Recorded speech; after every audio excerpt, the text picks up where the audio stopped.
이 나이에 다시 사랑하면 바보일까요? 딸에게 그렇게 물었을 때 딸은 말없이 내 손을 잡아주었습니다. 그때 나는 믿었습니다. 이 사랑 늦었지만 진짜일 거라고. 하지만 지금은 그 손 한 번 잡지 말았어야 했다고 생각합니다. 60대의 사랑은 자유로워야 한다고들 말합니다. 자식들 다 키워놓고 돈도 쓸 만큼은 있고 남 눈치 보지 않아도 되는 인생. 그런데 저는 사랑 하나로 인생을 통째로 무너뜨렸습니다. 이 이야기를 끝까지 들으시면 당신은 단순히 사랑이란 이런 거다라는 말이 아니라 노년에 피는 사랑이 얼마나 위험할 수 있는지, 그리고 그 사랑이 끝난 뒤 무엇이 남는지를 적나라하게 보게 될 것입니다. 이곳은 사연 노후입니다. 사람들의 노후가 어떻게 무너졌는지, 그리고 그 잔해 속에서 우리가 무엇을 배워야 하는지를 이야기합니다.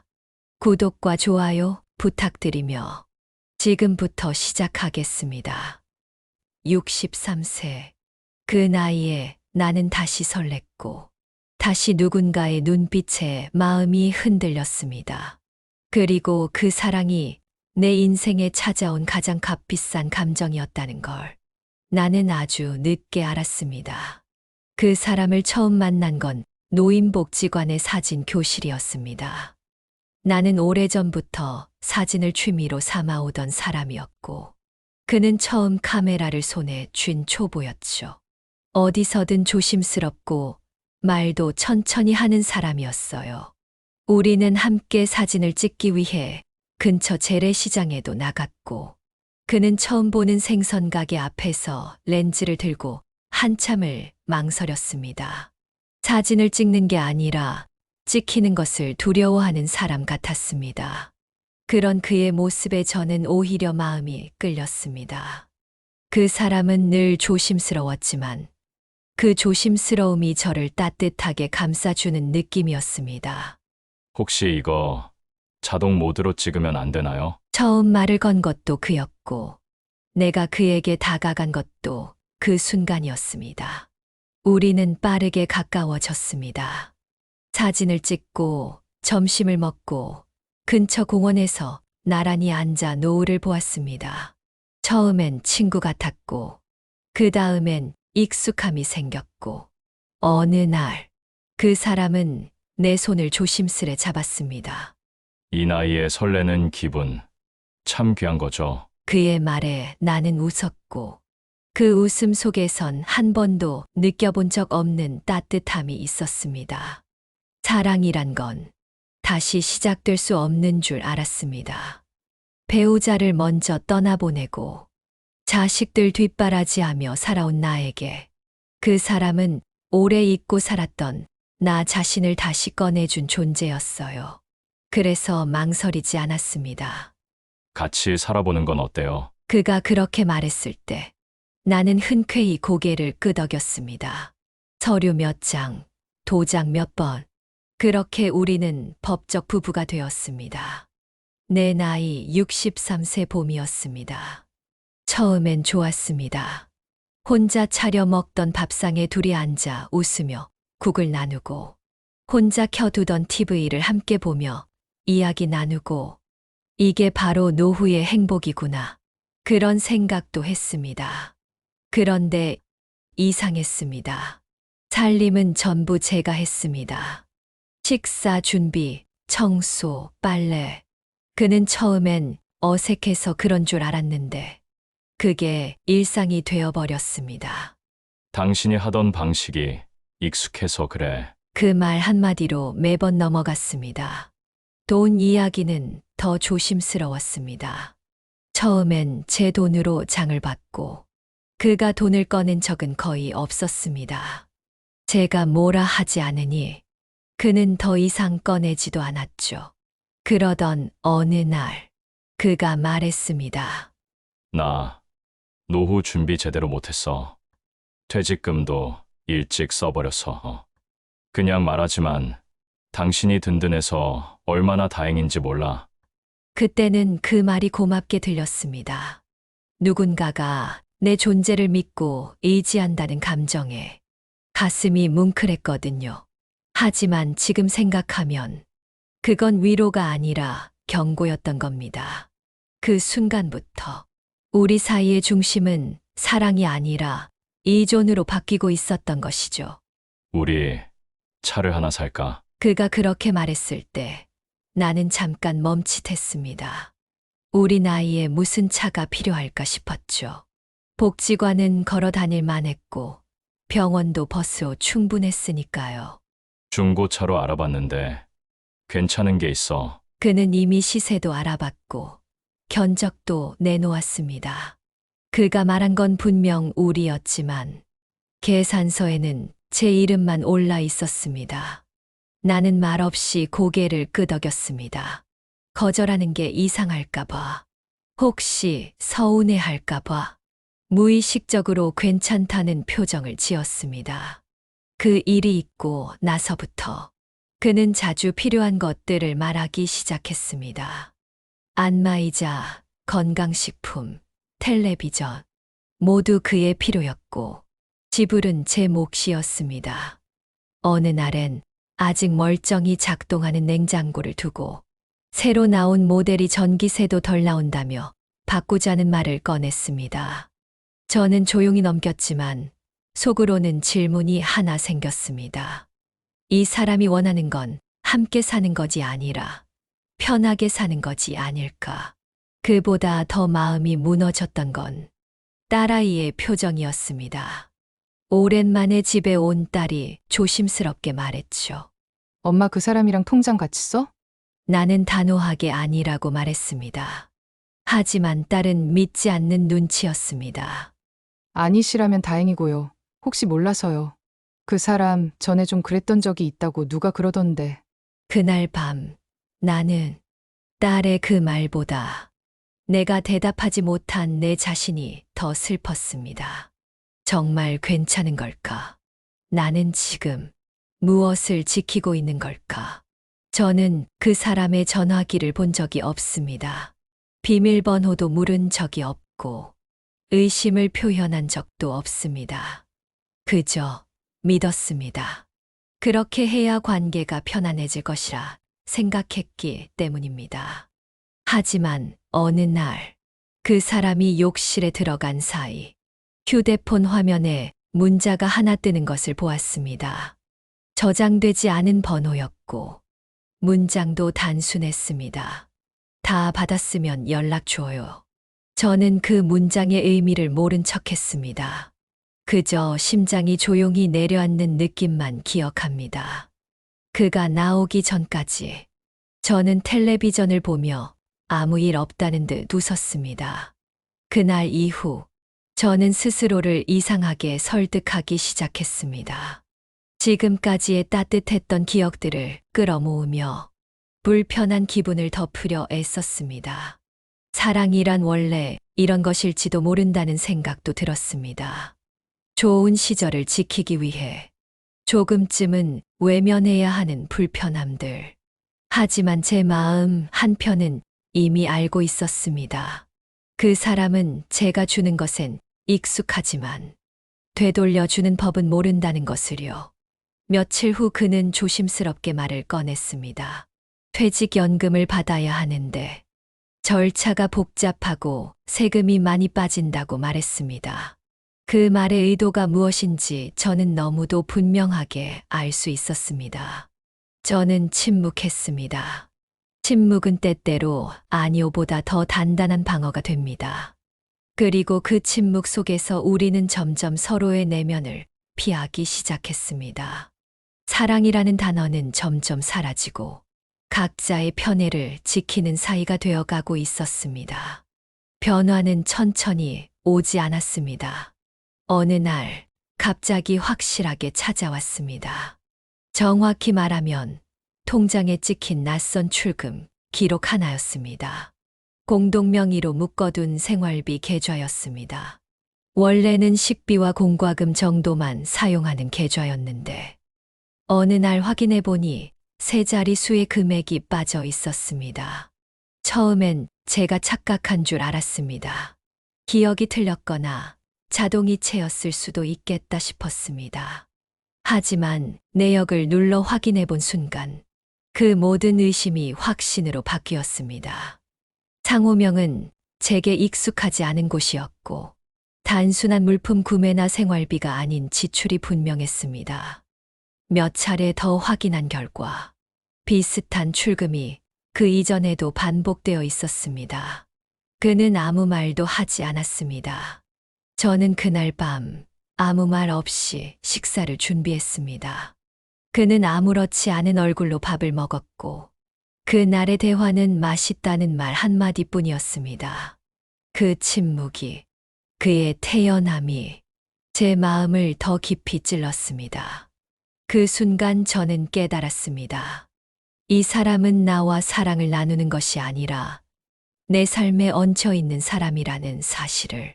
그리고 그 얹혀 있음은 이제 사랑이 아닌 기획된 안정이었는지도 모르겠다는 불편한 결론에 이르렀습니다. 며칠 뒤 딸아이가 집으로 찾아왔습니다. 예고 없이 찾아온 얼굴에는 평소보다 더 조심스러운 기색이 묻어 있었습니다. 저는 괜찮다는 듯 웃으며 차를 내주었고 그 애는 한참 망설이다가 조심스럽게 말문을 열었습니다. 그 사람에 대한 이야기를 들었다고 했습니다. 같은 복지관에 다니던 지인의 어머니에게 예전에 비슷한 방식으로 여성들과 가까워졌고 결국 금전적인 문제를 남기고 떠난 적이 있다는 이야기를 들었다고 했습니다. 저는 아무 말도 하지 못했습니다. 아니, 하지 않았습니다. 무엇이 맞고 무엇이 틀린지 지금 그 순간엔 판단하고 싶지 않았기 때문입니다. 그 사람은 집에 없었고 딸은 제 얼굴을 보며 말했습니다. 엄마, 지금이라도 늦지 않았어요. 그 말이 그렇게 아프게 들릴 줄 몰랐습니다. 사랑이라는 이름 아래에 제가 얼마나 많은 것을 외면했는지 제 자신이 누구보다 잘 알고 있었기 때문입니다. 딸은 돌아가면서 아무 말도 하지 않았습니다. 저도 배웅하지 않았습니다. 문이 닫히고도 한참을 그대로 앉아 있었습니다. 딸의 말이 틀리지 않다는 걸 알면서도 저는 엄마도 판단을 못해 라는 눈빛이 너무나 아팠습니다. 사랑을 하고도 죄인처럼 느껴지는 순간 그것이 노년의 사랑이라면 정말 슬픈 일입니다. 문이 닫히는 소리가 유난히 크게 들렸고 그 침묵이 제 귓가에 오래 남았습니다. 그날 밤 저는 처음으로 그 사람의 물건을 하나씩 정리해보기 시작했습니다. 칫솔, 수건, 약통, 그리고 복지관 수업 노트까지.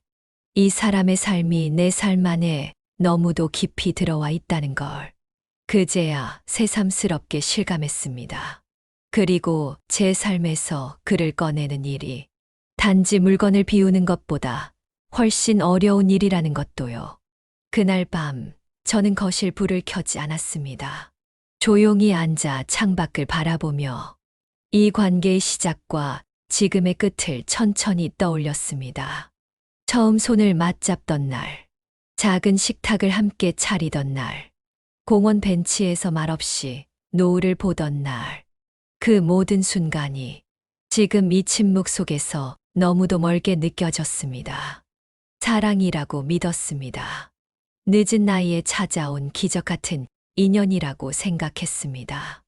하지만 이제 와 돌아보니 그 감정은 한 사람만의 것이었습니다. 그 사람은 저를 사랑한 게 아닙니다. 제가 만들어 놓은 안정된 삶, 그리고 내가 가진 것들을 편하게 여긴 것뿐이었습니다.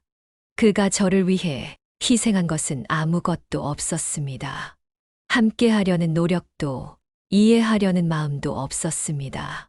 그리고 저는 그 사실을 애써 보지 않으려 했습니다. 사랑이라는 말로 모든 불편함을 덮으려 했습니다. 저는 그날 처음으로 이 관계를 끝내야겠다는 생각을 스스로에게 말로 꺼냈습니다. 소리내어 말하지 않으면 마음은 쉽게 다시 흔들리니까요. 그리고 깨달았습니다. 이 사랑을 끝내는 건 그를 포기하는 게 아니라 저 자신을 다시 지켜내는 일이라는 것을요. 다음 날 아침, 저는 평소보다 일찍 일어났습니다. 창문을 열고 바람을 맞으며 오늘이 어떤 하루가 될지 스스로에게 물었습니다. 그리고 조용히 단호하게 대답했습니다. 정리하는 날, 저는 그 사람과 처음 함께 갔던 복지관부터 전화를 걸어 사진 수업을 그만두겠다고 말했습니다. 더 이상 같은 공간에서 서로 다른 마음을 안고 마주 보고 싶지 않았기 때문입니다.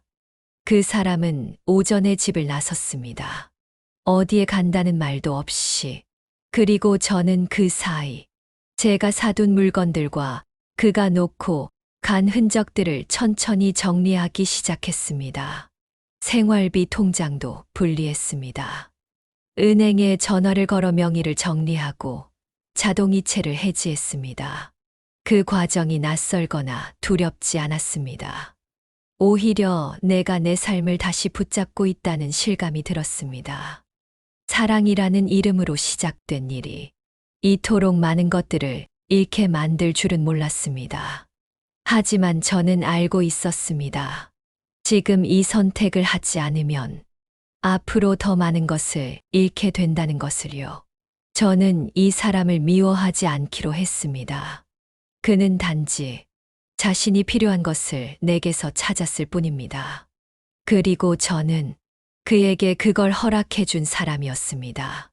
그가 집을 나간 뒤 집 안은 조용했습니다. 며칠째 문 앞 신발장엔 그의 신발이 그대로 있었고 부엌 선반엔 그가 자주 마시던 커피 캡슐이 몇 개 남아 있었습니다. 정리를 끝냈지만 이상하게도 그의 흔적은 지워지지 않았습니다. 아니, 어쩌면 그 흔적을 제가 일부러 남겨두고 있었는지도 모르겠습니다. 오랜만에 혼자 차린 밥상에 앉았습니다.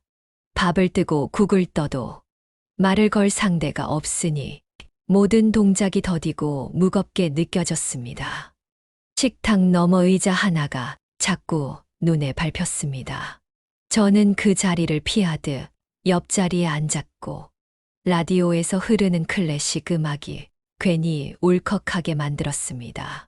그 사람 없이 맞는 첫 월요일, 적막한 하루 속에서도 이상하게 마음이 평온했습니다. 하지만 그런 정적 속에서 제 안에 무언가가 다시 깨어나고 있다는 걸 느꼈습니다. 누구를 위해서가 아니라 오롯이 나 자신을 위해 시간을 보내는 감각.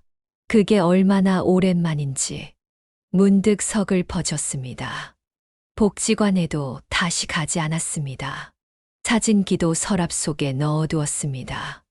그와 함께 시작했던 취미는 그와 함께 끝내기로 마음먹었습니다. 하지만 전혀 무기력하지 않았습니다. 이제는 더 이상 누군가에게 맞춰 살지 않아도 된다는 사실이 저를 오히려 가볍게 해주었습니다. 저는 비로소 혼자가 아니라 내가 되었다는 느낌을 받았습니다. 지금 와서 생각해보면 그 사람을 사랑했던 것이 아니라 사랑받고 싶었던 저 자신을 안고 있었던 것 같습니다. 그는 제 외로움을 채워줄 사람이었고 제 일상을 함께 나눠줄 사람이라고 믿었습니다. 하지만 그 믿음은 서로의 현실을 충분히 살펴보지 않은 서두른 결정 위에 놓여 있었던 것입니다. 노년에 피는 사랑은 젊은 날의 그것보다 더 간절하지만 그래서 더 쉽게 눈을 감게 되는지도 모르겠습니다. 이 사람이라면 괜찮겠지라는 생각이 그 사람을 더 잘 알아보려는 노력을 가로막았습니다. 저는 그와 함께 하면서 한 번도 나의 인생에 그가 정말 필요했는가를 묻지 않았습니다. 그저 늦은 나이에 다시 온 설렘이 반가워 무엇이든 내어줄 준비만 하고 있었던 것이죠. 이제는 압니다. 사랑이라는 건 주는 것만으로는 결코 지속되지 않는다는 것을요. 주고도 남을 만큼 자신을 지켜낼 수 있을 때에만 그 관계는 평등하고 단단해질 수 있다는 것을요. 노년의 사랑은 축복일 수 있지만 그 축복이 되기 위해서 나를 지키는 지혜가 먼저 있어야 한다는 걸 저는 이 늦은 깨달음으로 배우게 되었습니다. 오늘의 이야기를 다시 돌아봅니다.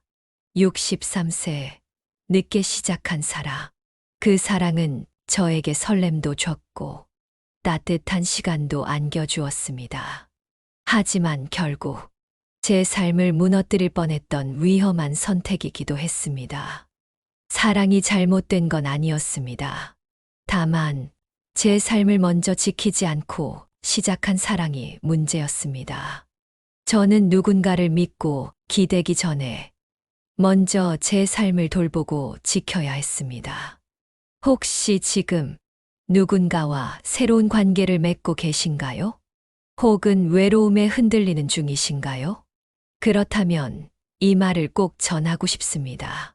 사랑보다 먼저 준비되어야 할 것은 나 자신입니다. 감정에 앞서 현실을 차분히 살피고 내 삶의 기준을 먼저 세우는 것. 그게 진짜 노년의 사랑을 가능하게 하는 길입니다. 저처럼 누구의 말도 듣지 않고 사랑을 믿었던 분들이 계실 겁니다. 사람이 좋으면 된 거지.